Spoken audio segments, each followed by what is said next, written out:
Lebanon में IDF के operation को लेकर जानकारी सामने आ रही है। फाइटर जेट से हिजबुल्लाह के ठिकानों पर बम बरसाए जा रहे हैं। हिजबुल्लाह के लड़ाकों के मारे जाने की खबर भी इस बीच सामने आई है। फिलहाल हिजबुल्लाह की तरफ से कोई प्रतिक्रिया सामने नहीं आई, यानी हिजबुल्लाह इस वक्त रिएक्ट नहीं कर रहा है। लेकिन ये लगातार दूसरा दिन है जब लेबनान में आईडीएफ की ओर से इस ऑपरेशन को अंजाम दिया गया। फाइटर जेट से हिजबुल्लाह के कई ठिकानों पर बम वर्षा की गई। इस हमले में हिजबुल्लाह के कई लड़ाकों के मारे जाने का दावा भी किया जा रहा है। हिजबुल्लाह फिलहाल शांत है, लेकिन ये शांति कब तक रहेगी, सबसे बड़ा सवाल। हमास के बाद हिजबुल्लाह के खिलाफ इजराइल का ऑपरेशन शुरू हो चुका है। लगातार 2 दिन इजरायली लड़ाकू विमानों ने उड़ान भरी और लेबनानी सीमा में घुसे। फाइटर जेट ने हिजबुल्लाह के ठिकानों पर हवाई बमबारी की और फिर वापस अपने ठिकानों पर आ गए। फिलहाल इस हवाई घुसपैठ पर लेबनान चुप है और हिजबुल्लाह की तोपें भी शांत है। हिजबुल्लाह फिलहाल मौके की नजाकत को देख रहा है। ऐसी आशंका है कि इजराइल को जवाब देने के लिए हिजबुल्लाह ब्रिगेड चौंकाने वाला एक्शन ले सकता है। तो इस एक्शन का रिएक्शन क्या होगा, इस पर नजर हमारी बनी हुई है। लेकिन तस्वीरें जो लगातार सामने आ रही है वो आशंका को लगातार बढ़ाती जा रही है कि किस तरीके का और कितना बड़ा रिएक्शन हिजबुल्लाह की तरफ से होता है। आपको बता दें, इजरायली लड़ाकू विमान लगातार बम वर्षा कर रहे हैं। हिजबुल्लाह के खात्मे का अभियान कुल मिलाकर यहाँ पर लग रहा है जैसे शुरू कर दिया गया है। इजरायली वायुसेना को दक्षिणी लेबनान पर हमले का जिम्मा सौंपा गया है। जानकारी के मुताबिक इजरायली लड़ाकू विमान लगातार इस इलाके में उड़ान भर रहे हैं। इसके अलावा सीमा पर लगातार लेबनानी आसमान में लड़ाकू विमानों की गश्त होती हुई नजर आ रही है। हिजबुल्लाह के ठिकानों पर बम वर्षा की जा रही है, लगातार बम बरसाए जा रहे हैं। चुनिंदा ठिकानों पर इजरायली वायुसेना की बमबारी को लेकर भी डिटेल सामने आ रही है। हिजबुल्लाह ने अब तक विमान भेदी मिसाइल का इस्तेमाल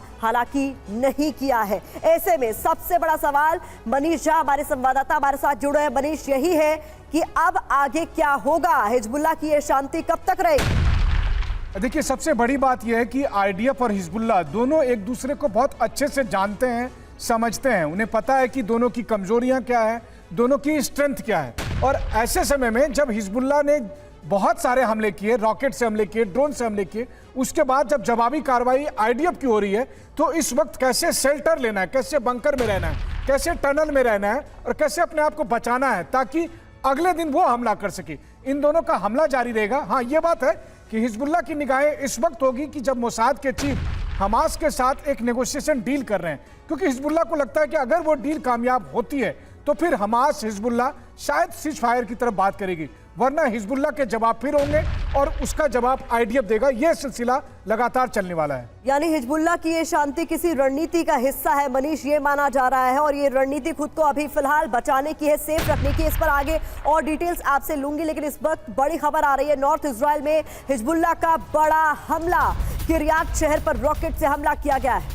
जानकारी के मुताबिक हमले के बाद आसमान में आग की ऊंची लपटें उठती दिखी। ये तस्वीरें आप देखिए जरा।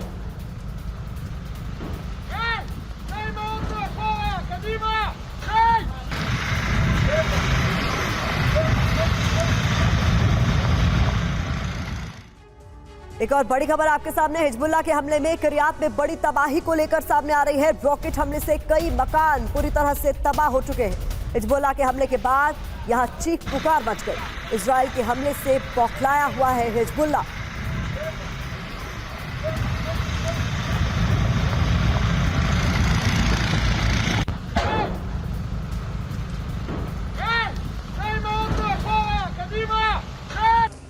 और इस बीच आपको बता दें, हिजबुल्लाह के हमले में इजराइल को बड़ा नुकसान पहुंचा है। जानकारी के मुताबिक 24 घंटे में 200 से ज्यादा मिसाइल हमले हुए हैं। 5 रेजिमेंट मुख्यालय और 20 ठिकाने इसमें तबाह हो गए हैं। आइलेट, कत्सवाविया, नफा और यार्डन बेस पर हमले हुए हैं। गोलान डिवीजन के कमांड सेंटर पर भी हिजबुल्लाह की ओर से हमला किया गया है।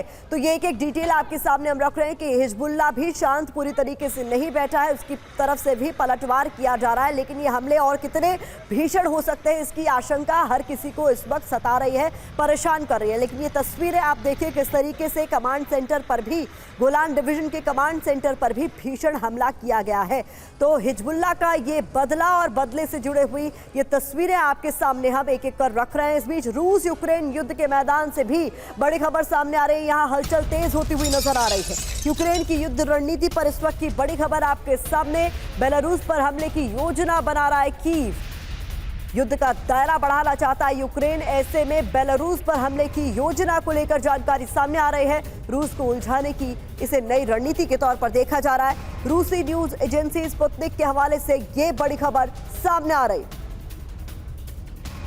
तो रूस लगातार यूक्रेन पर शिकंजा कस रहा है। ऐसी खबरें हैं कि यूक्रेन के पास हथियारों की भी कमी है, लेकिन इसके बावजूद भी ज़ेलेंस्की बेलारूस पर हमले की रणनीति पर काम कर रहे हैं। ज़ेलेंस्की नाटो के सहयोग से बेलारूस पर हमले की प्लानिंग कर रहे हैं। बेलारूस में पुतिन के परमाणु हथियार तैनात हैं और यूक्रेन की सीमाएं बेलारूस से मिली हुई हैं। अगर यूक्रेन ने बेलारूस को टारगेट करने की कोशिश की तो यूरोप से विश्व युद्ध की शुरुआत होना तय माना जा रहा है और लगातार खतरा इसका बना हुआ है। इस बीच आखिर क्यों ज़ेलेंस्की बेलारूस पर हमले की रणनीति पर काम कर रहे हैं, ये जानना भी आपके लिए जरूरी है और इसकी एक एक डिटेल आपके सामने हम रख रहे हैं। देखिए, जो जानकारी हमारे पास है उसके मुताबिक रूस को उलझाने के लिए एक और मोर्चा खोलना चाहते हैं ज़ेलेंस्की और इसीलिए बेलारूस पर उनकी निगाहें हैं। बेलारूस में यूक्रेनी हमला हुआ तो मान के चलिए कि रूस का फोकस शिफ्ट हो जाएगा, ये ज़ेलेंस्की सोच रहे हैं। इसके अलावा बेलारूस के खिलाफ हमला हुआ तो युद्ध की समय सीमा काफी ज्यादा बढ़ जाएगी। फिलहाल ये युद्ध थमता हुआ नजर नहीं आ रहा है, लेकिन ये और एक्सटेंड हो सकता है। ज़ेलेंस्की को नाटो के साथ साथ अमेरिका से मदद की उम्मीद इस दौरान जरूर है।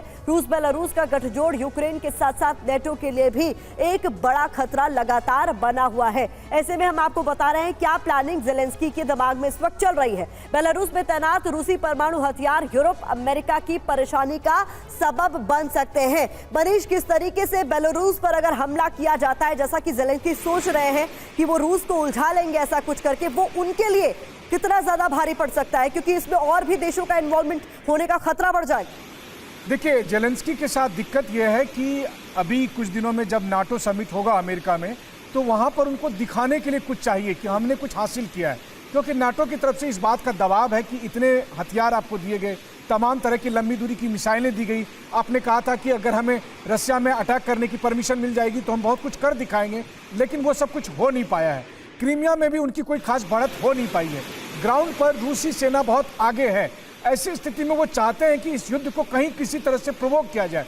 फिलहाल अभी उनके लिए सबसे बड़ा झटका लगा जब 48 घंटे पहले हंगरी के प्रधानमंत्री ज़ेलेंस्की से मिलकर और फिर पुतिन से मिलने पहुंच गए। तो वैसी स्थिति में ज़ेलेंस्की को लग रहा है कि एक ऐसे समय में जब यूरोपीय देश अचानक में दो भाग हो जाए, फूट पड़ जाए, उससे पहले कहीं किसी फ्रंट पर लाकर ये दिखाया जाए कि अभी भी हम युद्ध में अपनी पोजीशन को बने हुए हैं। जी तो मनीष, इंपॉर्टेंट डिटेल्स सामने रख रहे हैं किस तरीके से इस पूरे इलाके में टेंशन लगातार बढ़ती हुई नजर आ रही है। इस पर नजर हमारी बने रहेगी। फिलहाल बहुत शुक्रिया मनीष इस तमाम जानकारी के लिए।